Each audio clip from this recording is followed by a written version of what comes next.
The rain found Drywater Crossing after a month of dust. It came in a thin silver sheet. It hissed on the boardwalk. It slicked the long street and blurred the lanterns. Wren Calder stood under the eave of Baxter's Mercantile and let it find her face. She did not move. Cold drops traced her cheek and jaw as if the sky had chosen her for mark. Across the street, the saloon doors curled like a grin. Music tried to rise. It failed. A piano note hung there and went quiet. Men shifted. Boots scraped. Someone laughed too loud. Wren watched the doors and tightened her gloved hand around a folded paper. The paper was creased and damp and mean with ink.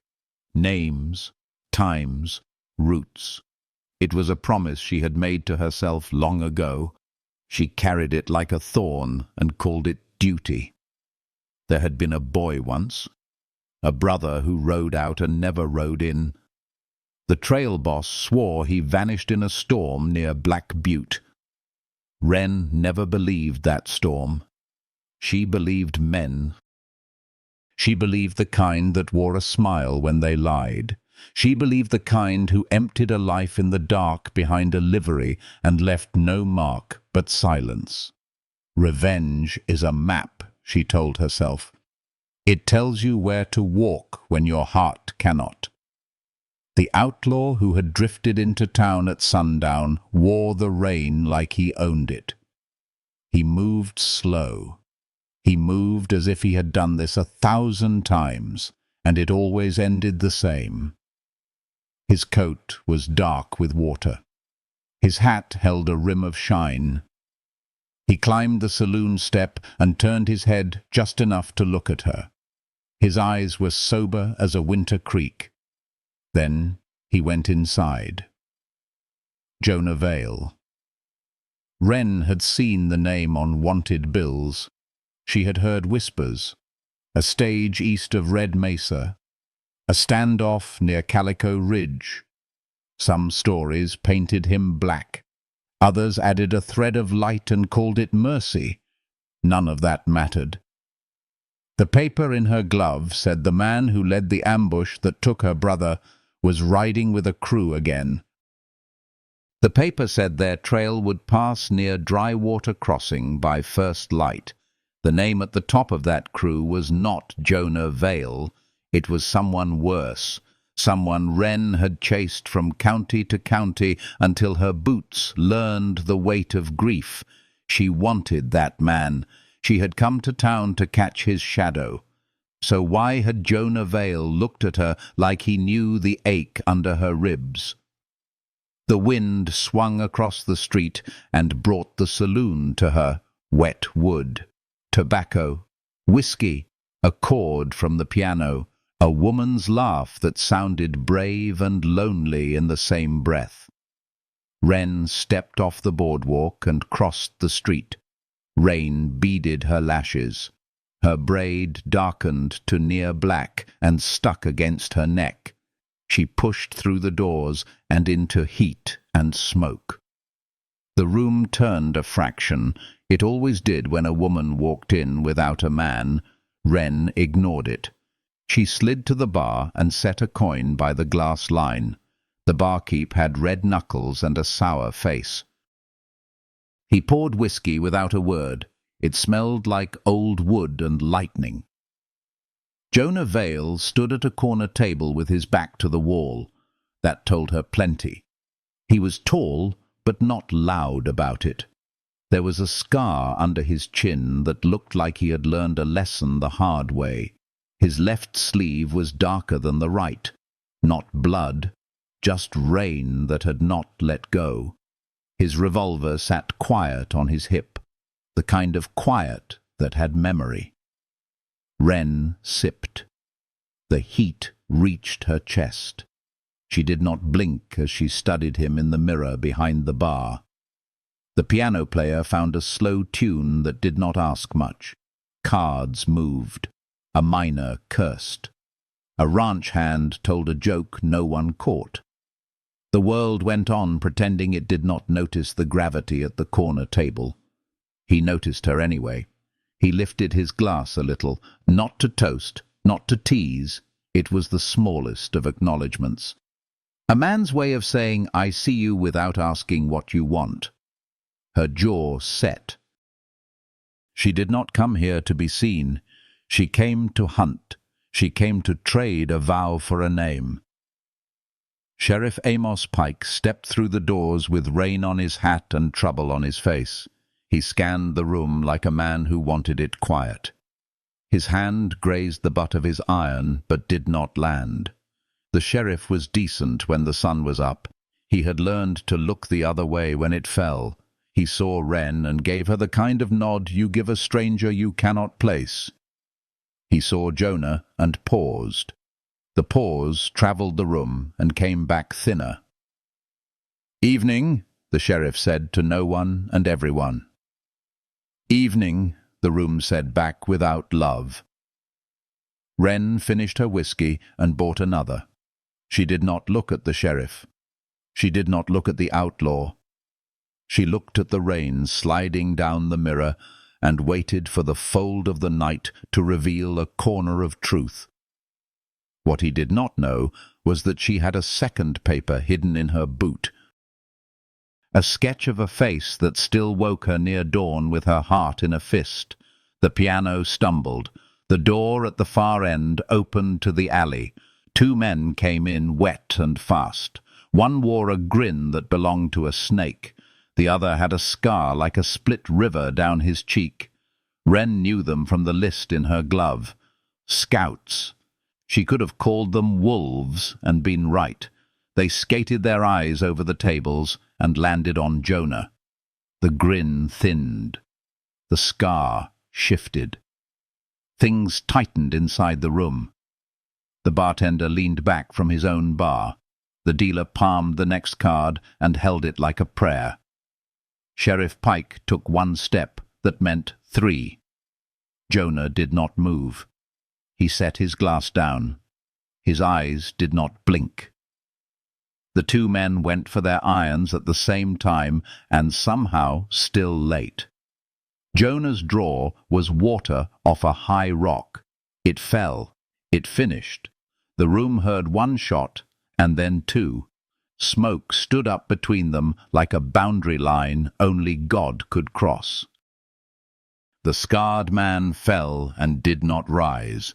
The grinning one held his arm and bled and cursed like he wanted to argue with fate. Sheriff Pike had his gun out now and a road of choices under his boots. Wren felt the world tilt. Not fear. Not thrill. Something else. The way a storm can clean a horizon and leave a single mountain standing. She saw how Jonah turned away from the bleeding man and looked to the door, not to run, to listen. Rain. Footsteps off-beat. A horse in the alley, restless and proud. Trouble had company. But then she whispered to herself and almost believed it. Not him. Not tonight. The man you came for wears a different shadow. Jonah's eyes flicked to the mirror. They found Wren again. He read the fire in her face and answered with a stillness that felt like shelter. He stepped to the sheriff and lowered his gun. The barkeep exhaled. Cards began to breathe. The bleeding man groaned and called for a friend who did not exist. "Deputy can take him," Sheriff Pike said. His voice sounded older than an hour ago. Jonah nodded once. He looked toward the alley door again. He spoke at last. His voice was sand and smoke. It carried no brag. "They are not done," he said. Wren felt the truth of it. She slipped her glove off and folded the paper inside her palm. Rain picked at the roof. The piano fell silent. The saloon listened to a kind of silence that rides in just before a second wave, Outside, hooves struck water, saddles creaked. A man laughed in a way that made the hair lift at the back of her neck. Wren set her glass down and turned. She did not know yet why her feet chose the outlaw over the sheriff. She only knew the vow in her hand had begun to warm, as if her brother's name wanted a different path to justice. The doors rocked in the wet wind. She pushed through them and into the street. Jonah moved with her, a shadow that kept pace. If this first step brushed a quiet place in your chest, ride close. The night is long, and the fire ahead may yet heal what the storm could not.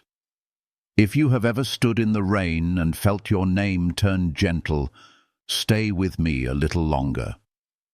The thunder broke wide over Drywater Crossing, rolling through the canyons like an angry god. The rain slowed, but the night still smelled of iron and storm. Wren pulled her coat tighter as she stepped off the boardwalk, boots sinking into the wet street. Behind her, the saloon doors whispered shut. Ahead, the outlaw stood waiting under the lantern's weak flame. Jonah Vale looked different under rainlight, less legend, more man. His eyes weren't the hard silver she'd expected. They were weary, almost regretful, as though he'd been through too many storms to fear another. His revolver hung loose at his side, barrel glistening with rain. "Those men," Wren said quietly. "They were after you." "Maybe," he replied. His voice was low, measured, the kind of voice that carried through noise without ever needing to rise. "Or maybe after the man who sent them here." "And who's that?" Jonah's gaze drifted past her toward the far ridge where the lightning touched the horizon. "Someone who don't forgive ghosts." She stepped closer. The rain eased into mist, soft enough that she could see the lines near his mouth, the faint mark of old pain along his jaw. He didn't flinch when she spoke again. "You killed them before they could draw." "They meant to kill first," he said simply. "I just believed them." Wren studied his face. It wasn't the look of a killer. It was the look of a man who'd seen enough death to stop counting. The kind that carried guilt like a second skin. The kind she should have hated. But something in her chest loosened instead. A gust lifted her hair across her cheek. He reached out without thinking, brushed the strand away, and paused, his fingers inches from her face. The touch never came. He drew his hand back, jaw tight. "Why are you following me?" he asked. "I'm not," she lied. His eyes softened. "You've got the kind of stare that measures distance. That's not curiosity. That's purpose."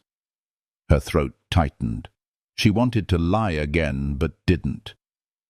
"I'm hunting someone." "You sure it ain't me?" The silence between them was thick enough to break. A wagon creaked at the end of the street, pulling past the livery. The horses snorted, restless. Somewhere a door slammed. The sound made her hand twitch toward the pistol at her belt.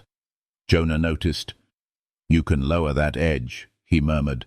"If I meant to harm you, you'd have known by now." "I don't trust outlaws." He almost smiled. "Good. You shouldn't." She expected a threat, but what came instead was something close to kindness. It made her uneasy. He moved past her toward the alley where the bodies still lay cooling in the mud.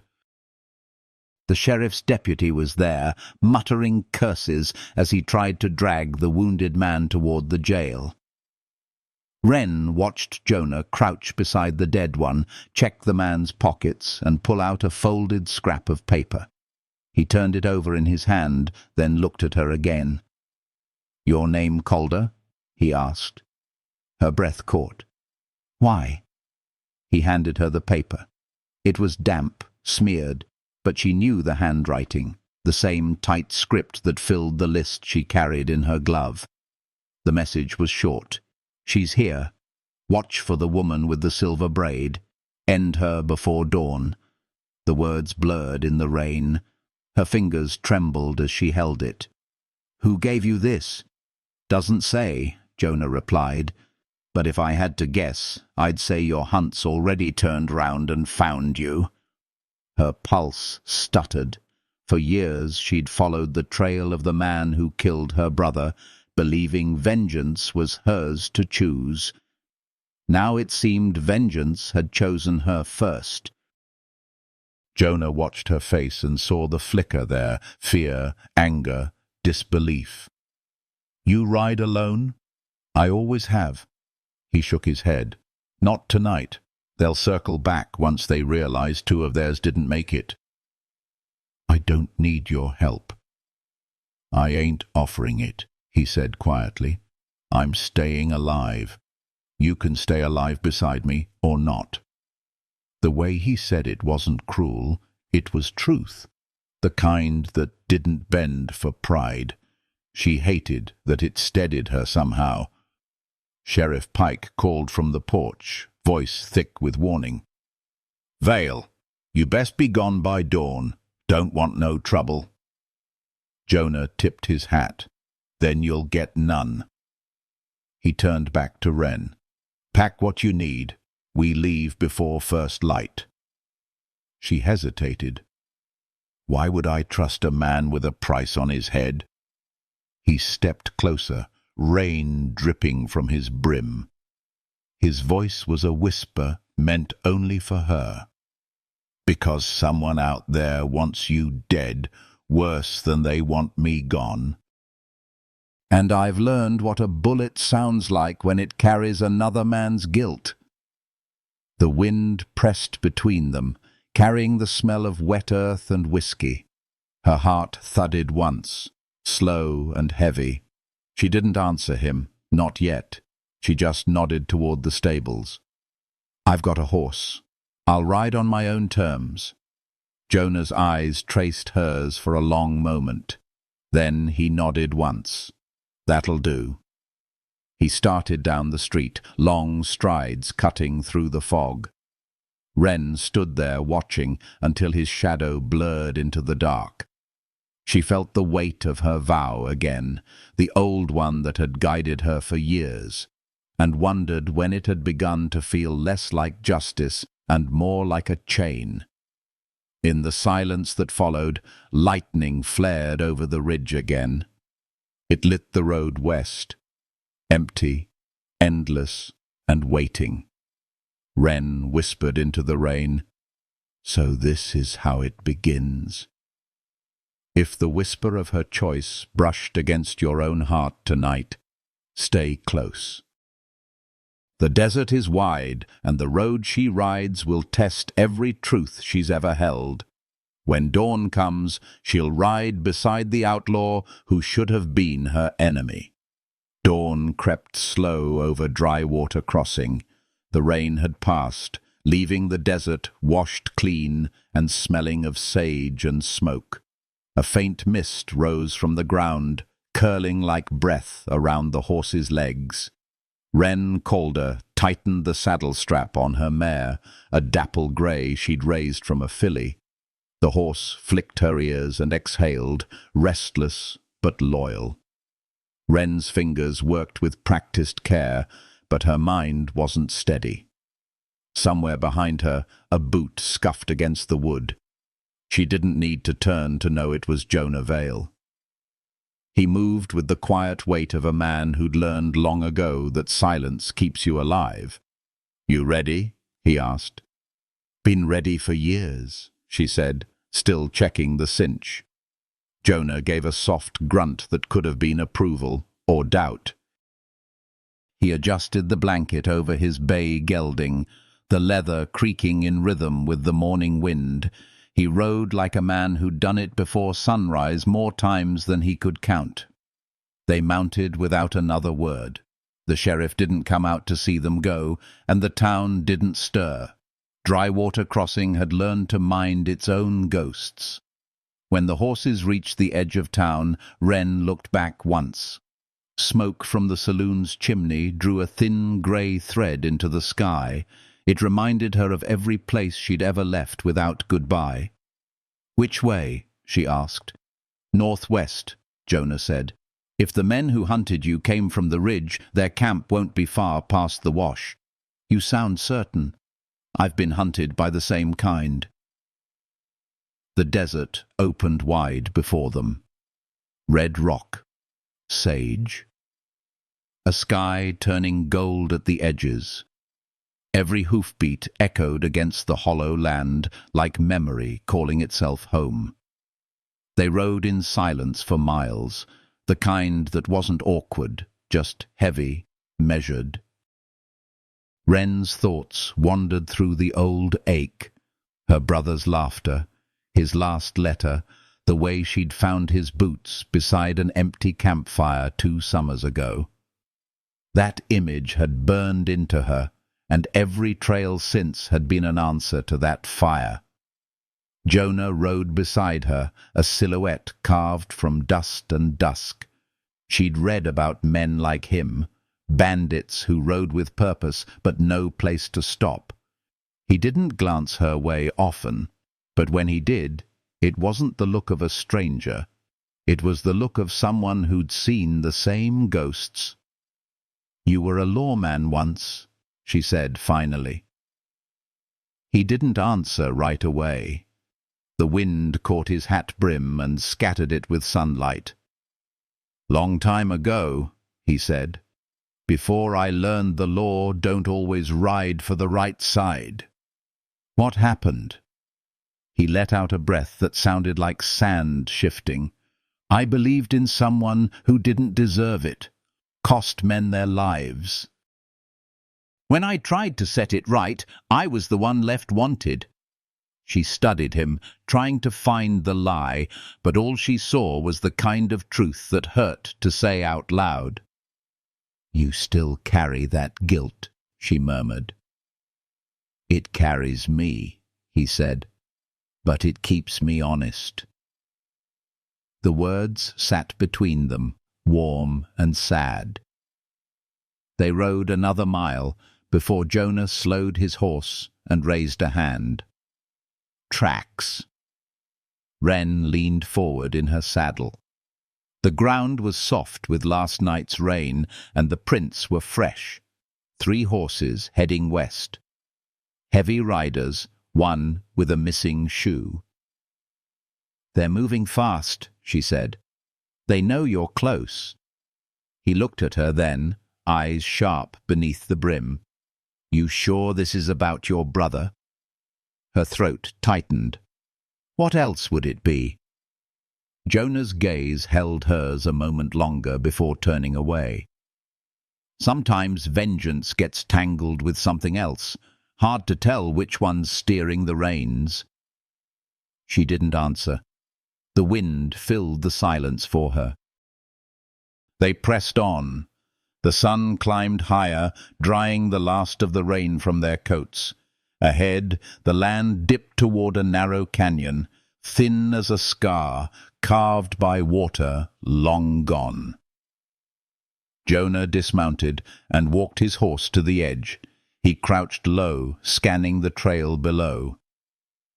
"Campfire smoke," he whispered. Wren joined him.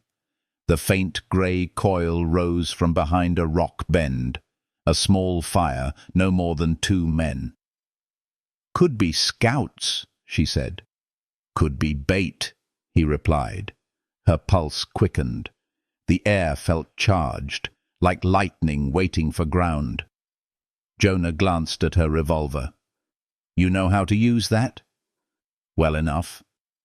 "Don't shoot unless you have to. Fire draws the rest." "I didn't come this far to hesitate." He almost smiled, and for the first time she saw softness under all that grit. "Didn't say you did." They led the horses down the narrow path, steps careful against the loose rock. The canyon walls pressed in, echoing every sound, the jingle of a spur, the sigh of leather, the whisper of breath. As they rounded the bend, Jonah raised his hand again. The camp was ahead. 2 riders, both asleep by the dying fire. Saddlebags open. 1 rifle propped against a stone. Wren's fingers found the trigger of her Colt. Jonah touched her wrist, gentle, firm. "Wait!" He moved first, stepping into the open, voice low but clear. "Morning, boys." The younger man jolted upright, reaching for his gun. The older one froze, eyes wide. Recognition flashed too late. Jonah's revolver didn't rise, but his tone left no room for movement. "Tell me who sent you," he said. The young one swallowed hard. "We didn't—" Jonah's look cut him off. "You had a name in your orders. Speak it." The older man trembled. "Marshal Deke Rowland. Said the woman's a traitor. Said she knows too much." Wren's stomach dropped. Rowland. Her brother's old commanding officer. The man who'd sent him to his death. Jonah read it in her face. "That name means something to you?" She nodded slowly. "It means the man I've been hunting is still breathing." Jonah's expression darkened. "Then it ain't over." The men by the fire looked between them, confused, afraid. Jonah holstered his gun, then said softly, "Get up. Saddle your horses. You're riding back east.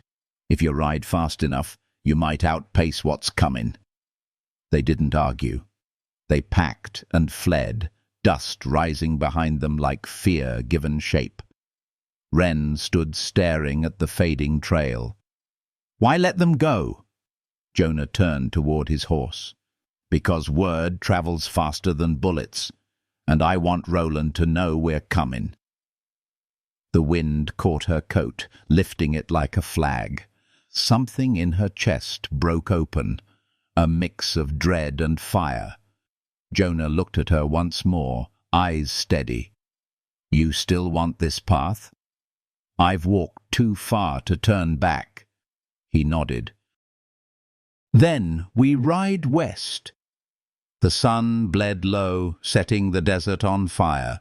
2 riders moved through the light, one chasing vengeance, the other chasing redemption, both too proud to name the pull between them. If the wind of their journey stirred something quiet in you, don't turn away yet. The trail ahead grows darker, and desire rides close beside danger. They rode on into the scarlet dusk, where thunder whispered again over the ridge. The day fell into evening like a slow breath. The land flattened to a copper plain, broken only by a crooked line of mesquite and an old telegraph pole leaning against the wind. Wren Calder rode a little behind Jonah Vale now, her mare's hooves muffled in the dry sand. The air was thick with dust and heat and the faint hum of something waiting to happen. They had spoken little since leaving the canyon. The silence wasn't uneasy, it had changed shape. It carried thought and memory and something unnamed that neither of them wanted to look at too closely. When the sun dipped behind the buttes, Jonah slowed. "We camp here," he said. "There's a spring yonder behind those rocks." Wren dismounted, stretching stiff legs. The mare shook her mane and lowered her head to graze what little green she could find. The desert was still. Only the whisper of wind moved through the sage. Jonah gathered wood. His motions were simple, exact. She watched him light the fire, his hands steady even in the fading light. When the flame caught, it painted his face in gold and shadow. He looked older and truer than any wanted poster she'd ever seen. "Was it Rowland who ruined you?" she asked quietly. Jonah didn't lift his eyes. He was part of it. There was a raid gone wrong. He ordered us to take a canyon camp. Said there were smugglers holding hostages. Turned out it was a decoy. His own deal with a gang he'd been feeding iron to. When the shooting started, I tried to pull the boys out. He called it desertion. They called it treason. The law didn't care who gave the order, just who lived to take the blame. And you ran. I buried 6 men before I did. His voice was low. Sometimes running ain't cowardice. It's what's left when the truth won't feed you anymore. Wren stared at the fire. My brother trusted Roland too. Jonah turned his head. The light caught his eyes, bright for a moment. He was your brother's commanding officer? Yes. The words were steady but quiet. Elias Calder. He was all I had. Roland sent him out with a supply run, said he'd be back in 3 days. I found his boots and his rifle 10 miles east of Black Butte. Nothing else. Roland told me it was Apaches, but I've tracked enough prints to know a lie. Jonah said nothing for a long while. The fire cracked. Sparks lifted into the dark and vanished. Then he said, You still sure vengeance will bring you peace? She met his gaze. You sound like a man who's tried. I have, he admitted. It gave me nothing but ghosts. I already live with ghosts, she said. Might as well make them honest. Jonah studied her face, the hard line of her jaw, the faint tremor in her hands. He understood the way grief builds its own kind of faith. You can't argue with it. You can only walk beside it. When he spoke again, his voice had softened. You remind me of someone. A woman from the Pecos. She buried her husband after a cattle raid. Spent 3 years tracking the man she thought did it. When she found him, she realized the truth.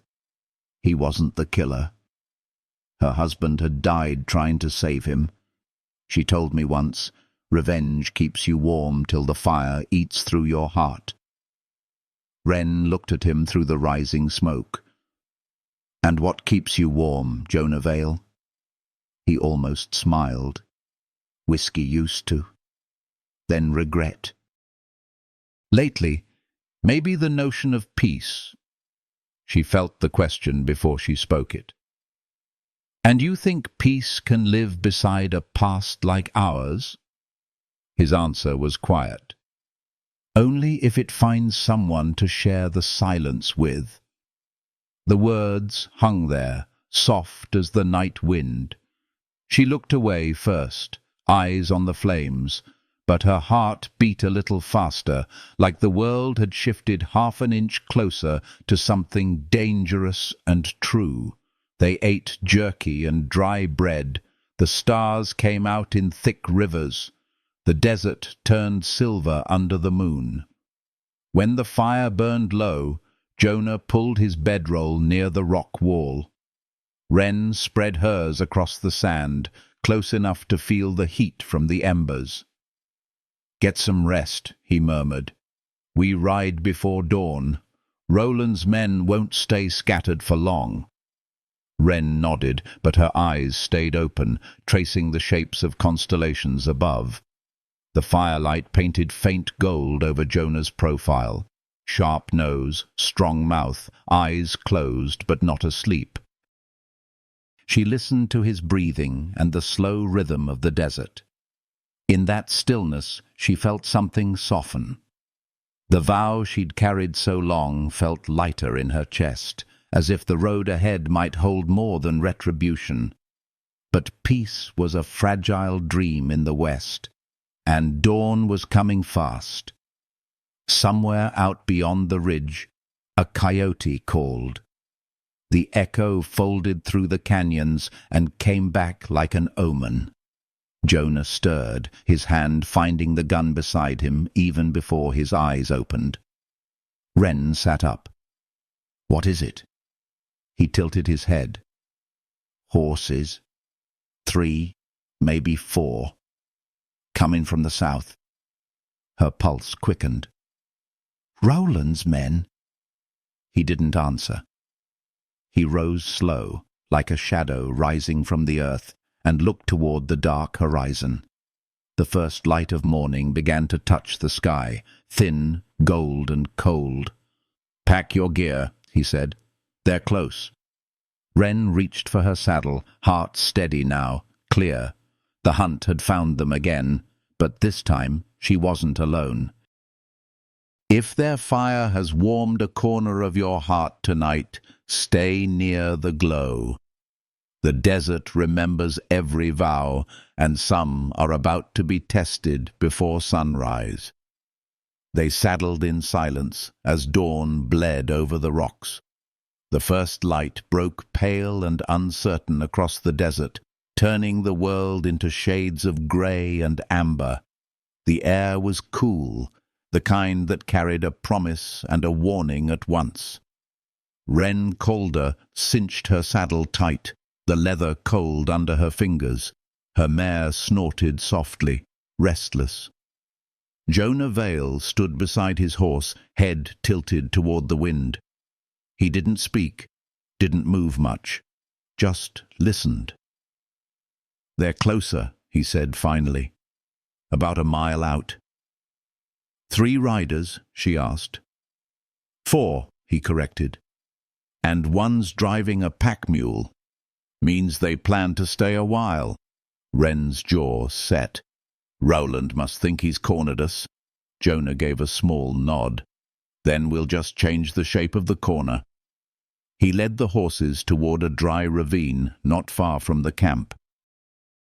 The ground there was cracked but deep enough to swallow sound. They hid the animals and climbed the rise, moving low through the brush. From the ridge they saw them, 4 dark riders weaving through the scrub, moving in that slow, deliberate way that said they weren't searching, they were hunting. Wren counted the faces. She didn't know them, but she knew the look. Men paid to carry another man's vengeance. Jonah's hand brushed her arm as he crouched beside her. You stay here. I'll circle round and draw 'em west. When they follow, you cut through the dry bed and meet me by the ridge. No, she whispered. You'll be outnumbered. He looked at her, steady, calm. I've been outnumbered since I learned to breathe. Something inside her pulled tight. You don't have to do this alone. His eyes softened, but his voice stayed low. Neither do you. But one of us has to make sure the other gets through. Before she could argue, he was gone, silent as dust shifting under wind. Wren waited.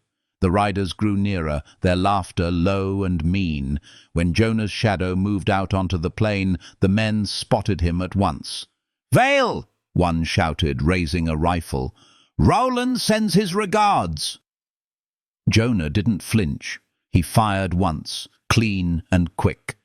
The bullet took the man's hat clean off his head, splitting the air like a warning. Then he turned and rode west. The hunters took the bait. Wren watched them thunder after him, dust rising in a wild arc. Her heart hammered, part fear, part something deeper she refused to name. When the last rider passed, she ran. Down the ravine, across the cracked ground, every muscle alive. She kept low, her breath sharp in her throat. At the far edge, she saw Jonah's horse dart between boulders. He was leading them straight toward the narrow ridge, a dead end if you didn't know the land. He knew it. Wren reached the canyon mouth and climbed fast, the stone scraping her palms. From the top, she saw it unfold, the kind of moment that brands itself into memory. Jonah turned in the saddle, his coat snapping like a flag. His revolver flashed twice. One rider fell hard. The others split, one veering left, one right. The fourth hesitated, scanning the rocks, until he saw her. Wren froze for a heartbeat. Then instinct took her. She drew her Colt, leveled it, and fired. The man jerked back, his rifle tumbling into the sand. Jonah's head snapped up toward the sound. Their eyes met across the smoke and distance. A silent acknowledgment passed between them. Not surprise, not praise, just trust. The last rider fired from the flank. The bullet struck the stone beside Jonah, splintering it into dust. He wheeled his horse, fired once more, and the echo rolled like thunder through the ridge. Then it was quiet, the kind of quiet that comes after decision. Wren climbed down to the plain, boots slipping on loose shale. Jonah was already dismounting, reloading, calm and steady. Two of the men lay still. The third crawled toward his horse, blood soaking his sleeve. Wren reached him first. She grabbed the front of his coat and hauled him to his knees. "Where's Roland?" The man spat dust, then a bitter laugh. "Roland's not far behind. You'll see him soon enough." Jonah's voice came from behind her, quiet, dangerous. "How soon?" "By nightfall," the man gasped. "He's come in with 6 more. Wants her alive." Wren's blood ran cold. "Why alive?" The man tried to grin, teeth red with blood. "Said she's proof of what he did to Calder. Said she don't know the half of it." Wren's hand trembled. Jonah stepped forward, his shadow falling across them both. "What does that mean?" But the man just choked out a breath and went still. The desert took him before he could answer. Wren's voice shook. "Proof of what?" Jonah holstered his gun. "We'll find out when we find him." She stood there, staring at the dead man, the words circling in her head like vultures. Proof of what he did.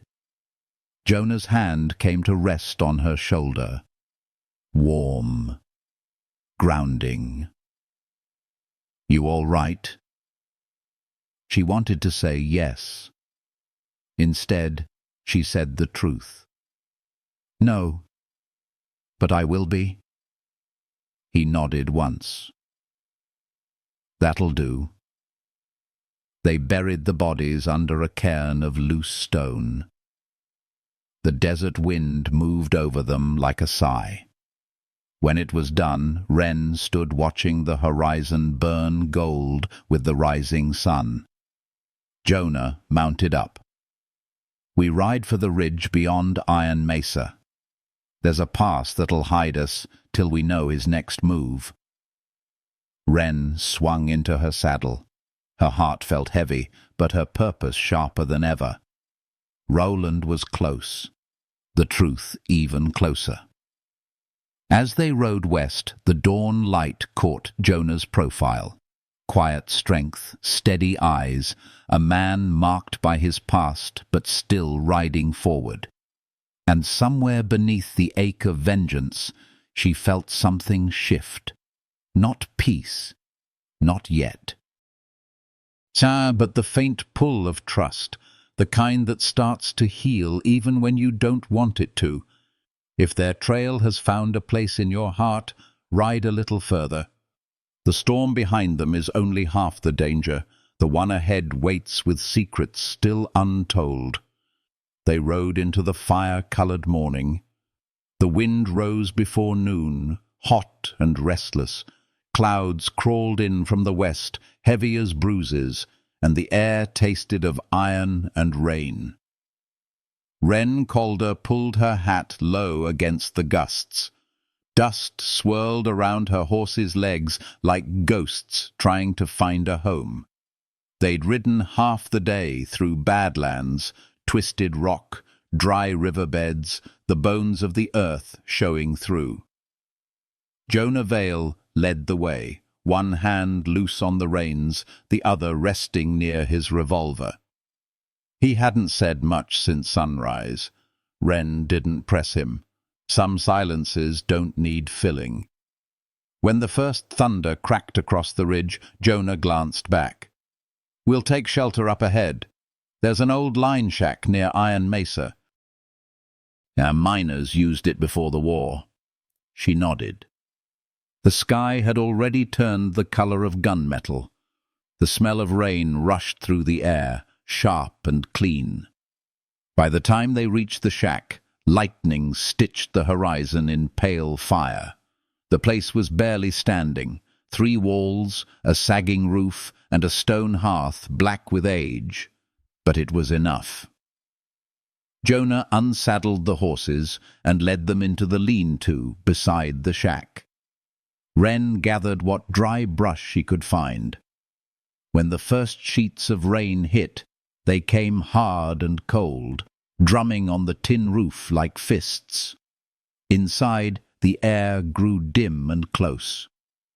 Wren knelt by the hearth, coaxing a spark. Jonah struck the flint for her, his hands steady despite the thunder shaking the walls. When the fire caught, the room glowed in amber. For a long time, they just sat there, the storm roaring around them, the flames breathing between them. The rhythm of the rain filled the spaces where words didn't need to live. Finally, Wren spoke. "That man back there, he said Roland wants me alive, said I'm proof." She looked into the fire. "What could that mean?" Jonah's eyes stayed on the flames. "Could be anything. Could be he's using your name to bury his own sin. Could be he's afraid of what you might tell. I don't know what he thinks I know." He leaned forward, elbows on his knees. "Maybe you do, and it just ain't surfaced yet." She met his gaze. "Don't start talking in riddles." He didn't flinch. Sometimes the truth's the riddle itself. The wind howled against the boards, making the lantern sway. Wren felt a chill slip through the seams of her resolve. "I used to think vengeance was simple," she murmured. "You find the man who broke you, and you break him back. But the closer I get to Roland, the less sure I am who I'm really chasing." Jonah nodded slowly. "I've been there. The thing about revenge, it don't stop when the man dies. It just moves into you." She looked at him then, really looked. His eyes were darker than the storm, but gentler too. "And what did yours move into?" He hesitated. "Regret. And something else." "What's that?" He let out a slow breath. "You." The word hung there between them like lightning caught in still air. Wren's pulse stumbled. She wanted to speak, but her throat wouldn't obey. Jonah looked away first, his voice rough now. "Didn't mean to say it, but I did." The storm flared, shaking the shack. She rose and crossed the room, boots whispering on the old floorboards. When she stopped beside him, he didn't move. "You saved my life back there," she said softly. "Twice now. Don't owe me for that." "I know, but it matters." She reached out, brushed the rain from his collar. His breath caught. The firelight painted them both in gold and shadow. For a heartbeat, the storm outside and the one inside her blurred together. Jonah stood. He was taller than she'd realized in the saddle, and closer now than he had any right to be. His voice was low, rough as gravel. "You keep looking at me like I'm a man you could trust." "Maybe you are," she whispered. "I ain't," he said. But there was no conviction in it. Lightning flashed, white and wild. In that instant, she saw the truth behind his calm, the hunger, the fear, the ache of a man who'd spent too long alone. She should have stepped back. Instead, she stayed. He reached up, slow, as if giving her time to change her mind. His fingers found the braid over her shoulder, tracing it once before resting at the base of her neck. Her breath trembled. "Jonah," he stopped her with a whisper. "Don't say my name like that unless you mean it." She didn't answer. She didn't have to. The thunder cracked again, and his lips found hers, not rough, not rushed, but with the kind of care that feels dangerous because it's real. The kiss was rain and warmth, and every vow she'd ever broken to survive. When it ended, she stayed close enough to feel his heartbeat steadying against hers. The fire popped softly, the storm easing outside. He brushed a thumb along her jaw. "This ain't wise." "Neither is living without something worth fighting for," she said. He almost smiled. "You sound like a woman who's already made her choice." "Maybe I have." Outside, the thunder rolled further away, leaving only rain and the echo of what had just begun. They sat beside the fire until silence grew soft again. Wren leaned her head against the stone wall, eyes closing. Jonah watched her for a long moment before he spoke. "When this storm passes, he'll come. Roland. Men like him can smell the wind when it changes." She nodded, half asleep. "Then we meet him in the open." "Together?" She looked up, a faint smile at the corner of her mouth. "You already knew the answer." The rain slowed to a whisper. Dawn light crept through the cracks, pale and uncertain again. But something in her chest had steadied. The vow no longer felt like chains. It felt like purpose reborn. If the sound of this storm has stirred something in you, stay close. The desert's calm never lasts, and the light that follows the rain often reveals more than it hides. They saddled the horses under the silver sky, riding toward the ridge where truth was waiting. By the time the clouds broke, the desert smelled of smoke and wet stone. The sun dropped low behind Iron Mesa, spilling fire across the plain. Jonah Vale rode ahead, his coat heavy from the rain, his shoulders set against the wind. Wren Calder followed close, her heart unsettled in a way that had nothing to do with danger. The memory of his lips lingered, not as a spark, but as a kind of promise she didn't know how to keep. They reached the base of the ridge before dark. The old telegraph line cut through the canyon like a scar, the poles leaning with age. A single wire still sang in the wind. Jonah stopped, scanning the land. "We camp here tonight. Rowland'll be riding through this pass come morning." Wren nodded, dismounting. She felt the weight of what was coming pressed down on her like the desert heat. The air carried that stillness that always comes before a storm of bullets. Jonah gathered what dry brush he could find, and soon a small flame flickered between them. Its light caught the lines on his face, the years, the guilt, the quiet strength. He poured 2 tin cups of whiskey from his saddlebag. "To truth," he said, raising his cup. She looked at him over the fire. "Truth's never come easy for me." "Never does," he said. "But it's all we've got left worth drinking to." They drank in silence. The whiskey burned clean, like confession. "Jonah," she said softly, setting her cup down, "what if he tells me something I can't live with? What if the truth's worse than the lie I've built my life on?" He leaned forward, forearms on his knees, voice low. "Then you do what you've already been doing. You face it head on." "I don't know if I can." "You can," he said. "I've seen you ride through fire and rain.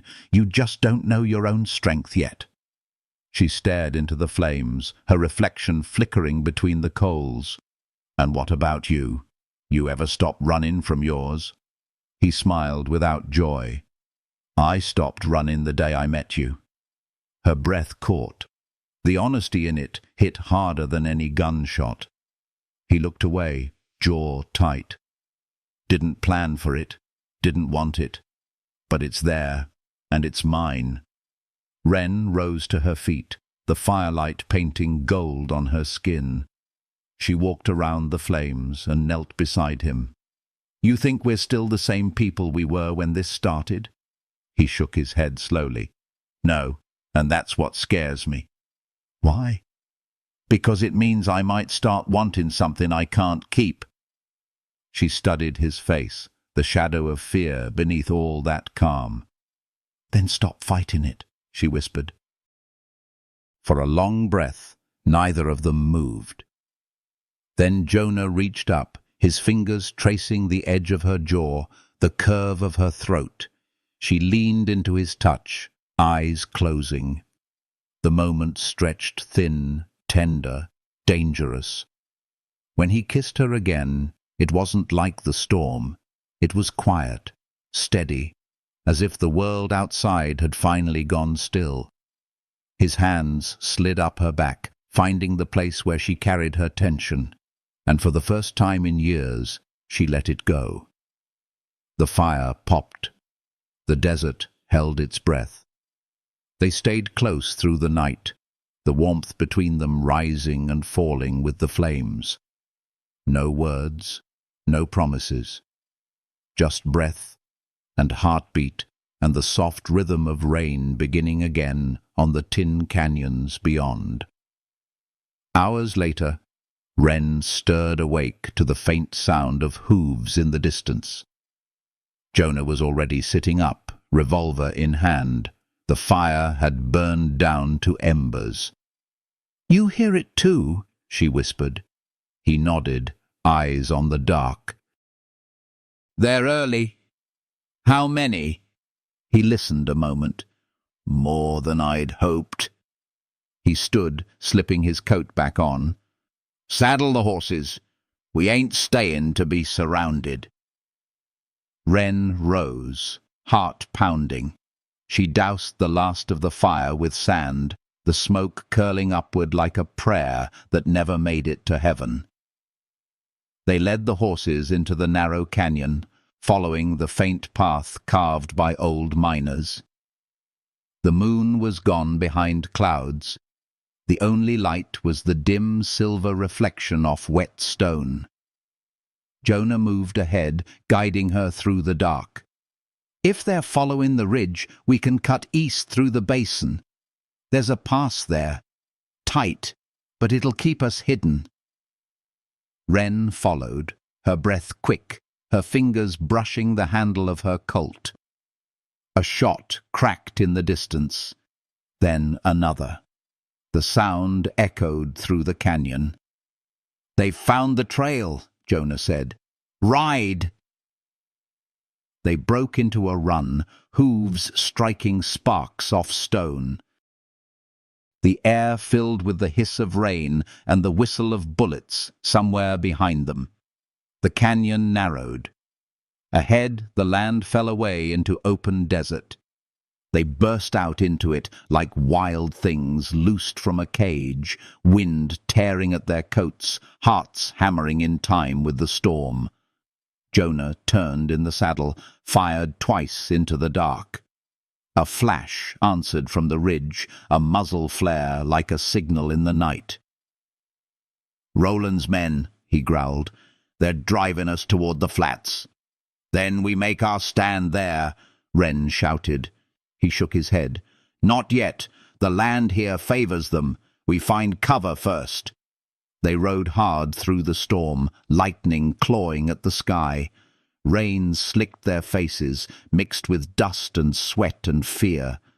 Somewhere behind them came the shout of riders, the clang of metal, the sound of death closing in. And then, through the veil of rain, Wren saw it, a dark shape rising from the desert floor, half buried by time. An old mission, long abandoned, its roof broken and bell tower leaning like a ghost. "There!" she cried. Jonah nodded, pushing his horse faster. They reached the mission gates just as thunder cracked overhead. Inside, the courtyard lay open to the rain, stones glistening. He dismounted, pulling his rifle from the saddle. "Barricade the doors," he said. "We'll hold here till dawn." Wren dragged a beam across the entry while Jonah checked the walls, every motion calm, precise.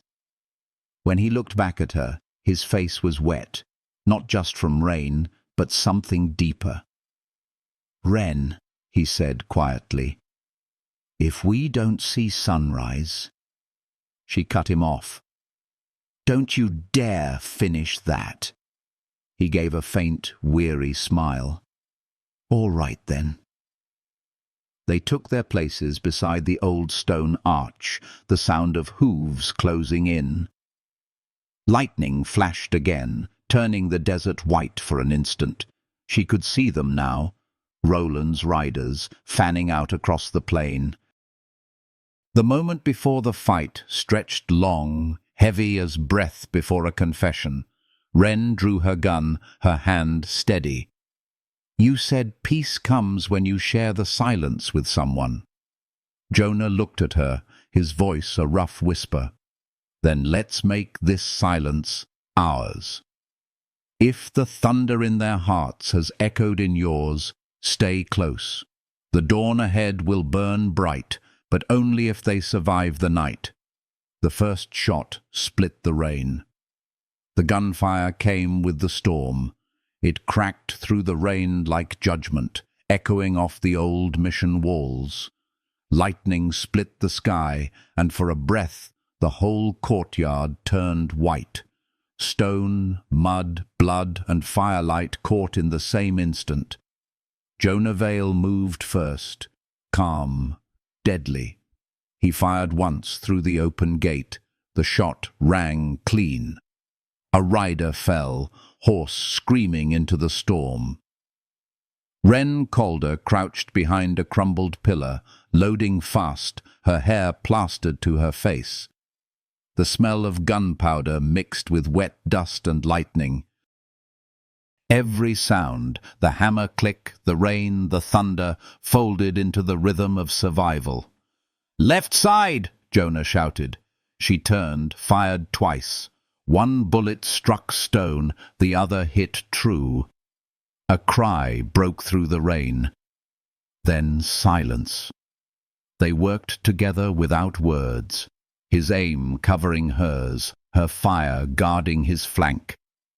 Every move felt like memory, like they'd done this before in another life, another lifetime where love and death shared the same heartbeat.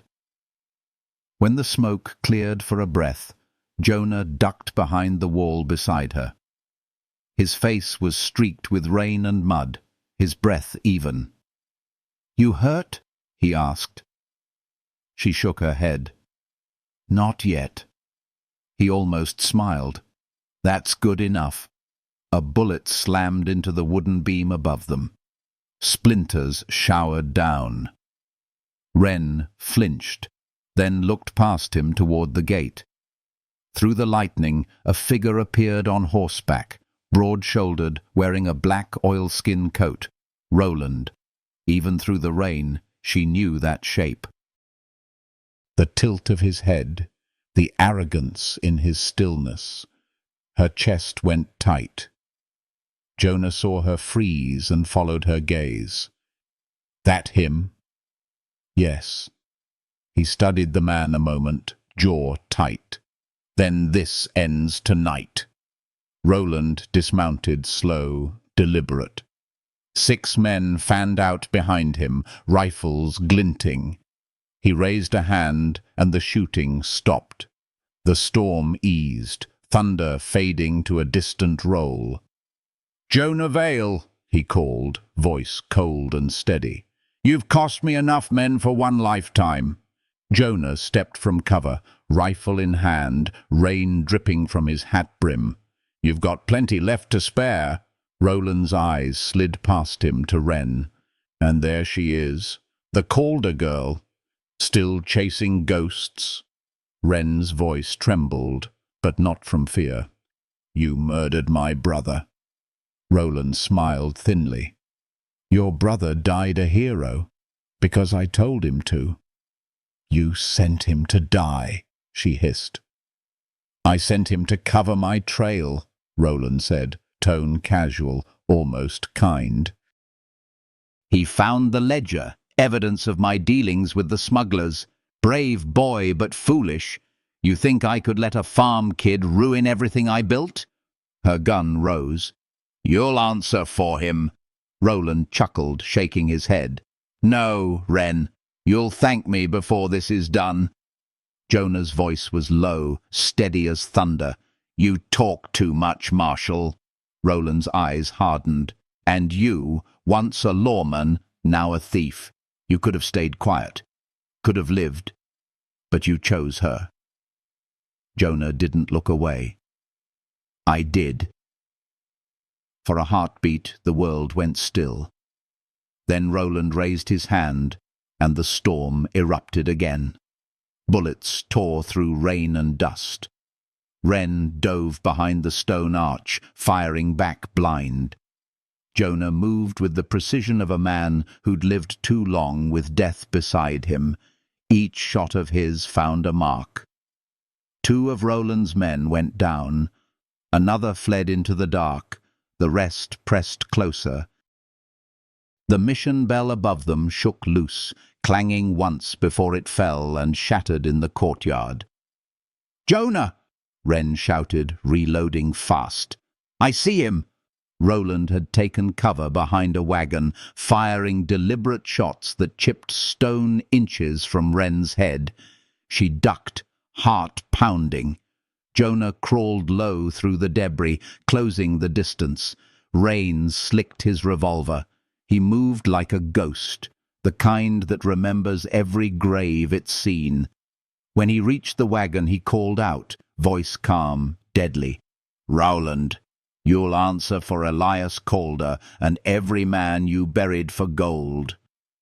Roland fired once, missing.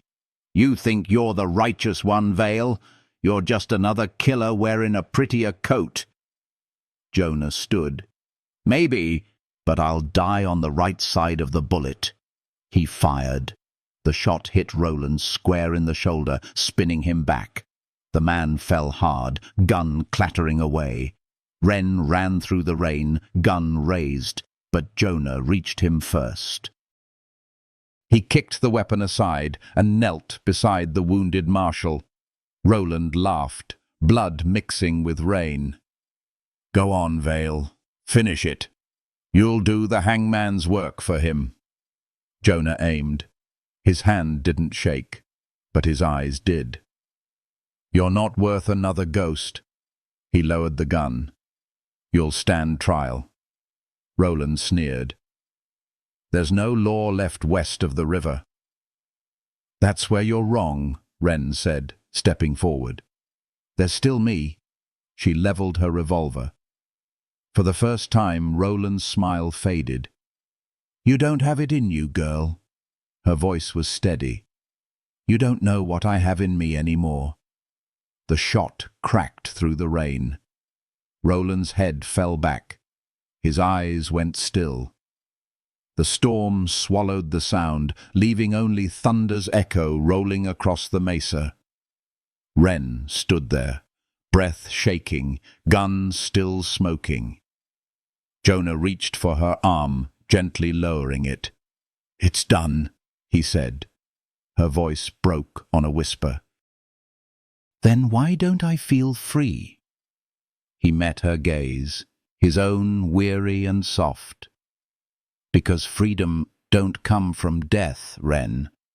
It comes from what you do after. The rain eased to a drizzle. The sky above them began to pale, the first faint edge of dawn. She looked at Roland's body, then at Jonah.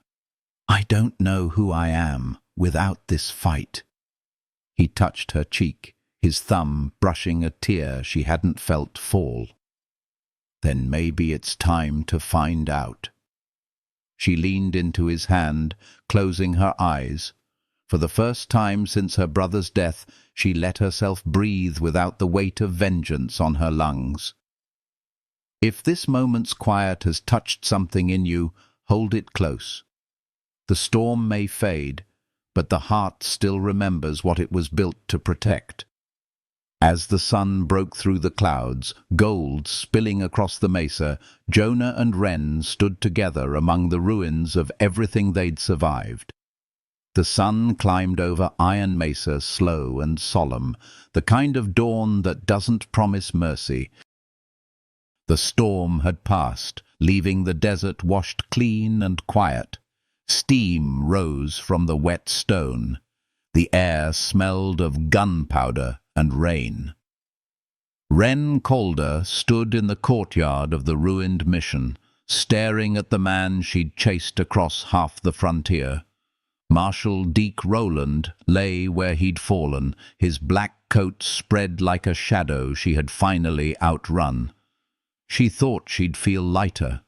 Instead, her heart felt like lead. Jonah Vale came up beside her, silent. His coat dripped, his hands were steady, his eyes unreadable. He looked at Roland's body a long time, then at Wren. "You did what you came to do," he said quietly. She shook her head. "I thought vengeance would taste like justice, but it tastes like dust." Jonah knelt, turning Roland's coat aside. A small leather journal lay in the inside pocket, bound with a frayed cord, the cover scorched by rain and blood. He opened it carefully. Pages filled with lists, numbers, names, smugglers, bribes. Townships bought with silence. At the bottom of one page, a single line written in a different hand. Elias Calder kept his word.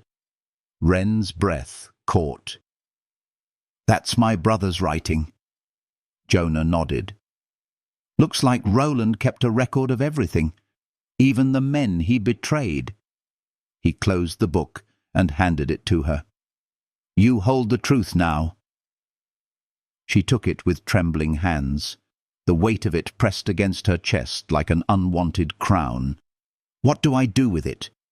"Bring it east," Jonah said. "Give it to a judge who still remembers what law means. Let it speak for the men who can't." She looked at him, eyes searching. "And you? You'll hang if you ride into a courthouse beside me." He gave a slow, crooked smile. "Maybe, but ghosts don't fear rope." She stepped closer. "You're not a ghost to me." Something in his expression broke then, something deep and unguarded. "Don't do that," he said softly. "Don't give me what I can't keep." Her voice trembled. "And what if I already did?" The silence that followed was heavier than thunder. Jonah looked away first, jaw tight. "We bury him," he said. "Then we ride." They dug a shallow grave at the edge of the courtyard where the desert met the sky. The soil was soft from rain, dark and cold. When the last of the dirt fell over Roland's body, Wren whispered something under her breath. Not a prayer, not forgiveness, just release. Jonah stood beside her, hat in his hands. When he spoke, his voice was low, reverent. "Every man meets his own reckoning. It's the livin' who've got to make peace with it." They saddled the horses and turned east. The land spread out before them, wide and empty, washed clean of tracks. The storm had erased every sign of pursuit. Hours passed in quiet. The wind pressed against them, carrying the smell of sage and distant rain. Wren's mind drifted between memory and the road ahead. She thought of her brother's laughter, of all the nights she'd chased shadows, of the moment Jonah's hand steadied hers before she pulled the trigger.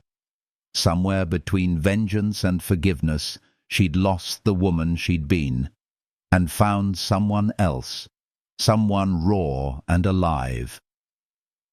As the sun sank again, they reached the edge of a dry lake bed. The light turned copper. Jonah stopped his horse and looked out across the horizon. "We make camp here." Wren dismounted, her legs stiff from the ride. "You think they'll come after us?" He shook his head. "Rowland's men were loyal to coin, not cause. Once word spreads he's dead, they'll scatter like dust." She nodded, but her eyes stayed on him. "You sound like a man who's already saying goodbye." Jonah untied his bedroll, his back to her. "You're taking that ledger east. It's the right thing, the only thing." "And you?" "I'll head south. There's a border town where a man can disappear if he rides long enough." She moved closer. "You think disappearing will save you?" He looked up at her, the setting sun caught in his eyes. "No, but maybe it'll save you from me." She reached out, caught his wrist. "You don't get to decide that." He turned, and suddenly they were inches apart. The wind carried the scent of rain and gun smoke between them. "Wren," he said softly, "you don't owe me anything." She shook her head. "You're wrong. I owe you peace. You gave me mine." He tried to smile, but it faltered. "You think peace follows men like me? Maybe it follows the ones who finally stop running." The silence stretched, full and fragile. The sky darkened to violet. Somewhere out in the desert, a single coyote called, a long, lonely sound. Jonah stepped closer. His hand rose, brushed the side of her face. "If I stay," he said, "I'll ruin whatever chance you have to start over." "You already ruined it," she whispered. "And I'd do it again." He kissed her then, not desperate, not claiming, but with the quiet certainty of a man saying the one truth he'd held back too long. She answered with everything she had left to give. When they finally parted, the night had settled deep and still around them. The stars burned cold above Iron Mesa, bright as judgment. Jonah rested his forehead against hers. "Come dawn, we ride separate." Her breath caught. "And if I don't want to, then you're a braver soul than me." They didn't speak again. The fire burned low, throwing small shadows that trembled like memories. Wren fell asleep with her hand near his, close enough to feel warmth, but not enough to keep it. If this silence feels familiar, the kind after the storm, where loss and love share the same breath, stay near. The dawn ahead will decide whether their story ends in parting or peace. As the night deepened and the stars turned west, Jonah sat awake, watching her sleep. He whispered something the wind carried away. The first light came soft and slow over the lake bed, spilling gold across the sand like a blessing that didn't know who to touch first. The storm was gone. The air was cool, still heavy with the scent of rain and smoke. Wren Calder woke to that quiet, the kind that feels almost sacred after too much noise. For a moment she didn't move. The night before lingered on her skin like the echo of a heartbeat that wasn't her own. Jonah Vale sat a few yards away, back turned to her, sharpening his knife against a whetstone. The scrape of steel on stone was slow, even, steady. A man keeping his hands busy while his heart tried to remember how to stay calm. "You didn't sleep," she said softly. He didn't turn. Didn't need to. She stood, brushing sand from her coat. "You still mean to leave?" He set the knife aside, finally looking at her. The morning light caught in his eyes, softening the tired lines. "It's the only way you get free," she crossed her arms. "Free from what, Jonah? From the man who saved my life more than once? From the one who made me remember what peace feels like?" He rose, tall against the pale sky. "Free from my past. You can walk into a courthouse with that ledger and tell the truth. I can't walk anywhere without someone remembering what I've done. You're not the man they say you are." "Maybe not," he said, "but I still carry his shadow." Wren's throat tightened. "So what? You'll vanish into the desert? Just ride till there's nothing left of you?" Jonah looked toward the horizon, where the line between sky and sand blurred. "Some men are meant to disappear. Keeps the rest of the world cleaner." She took a step closer. "You think I want a clean world? I want one that's real. One where what's broken gets mended instead of buried." He almost smiled, the kind that hurts to see. "You sound like the woman I wish I'd met before I learned every mistake has a face." Her hand trembled. "Then don't make me another one." The silence that followed felt too big for words.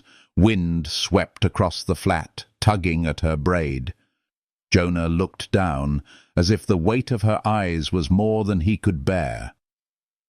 "Wren," he said quietly, "you gave me something I didn't think I'd ever touch again." "What's that?" "Grace." The word hung between them, fragile and heavy at once.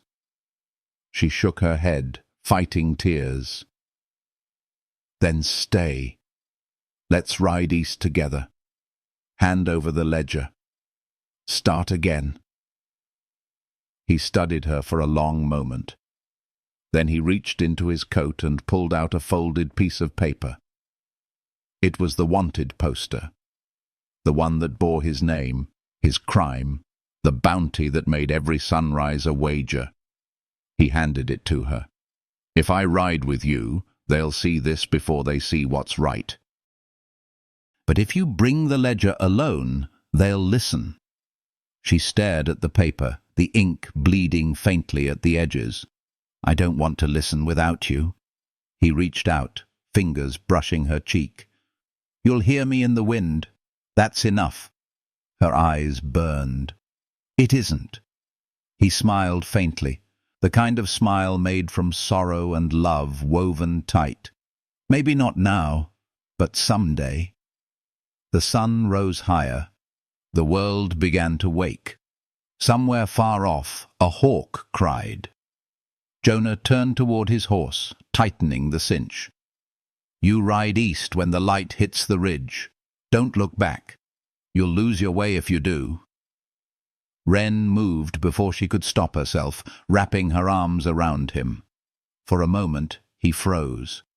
Then his arms came around her, rough and warm and steady.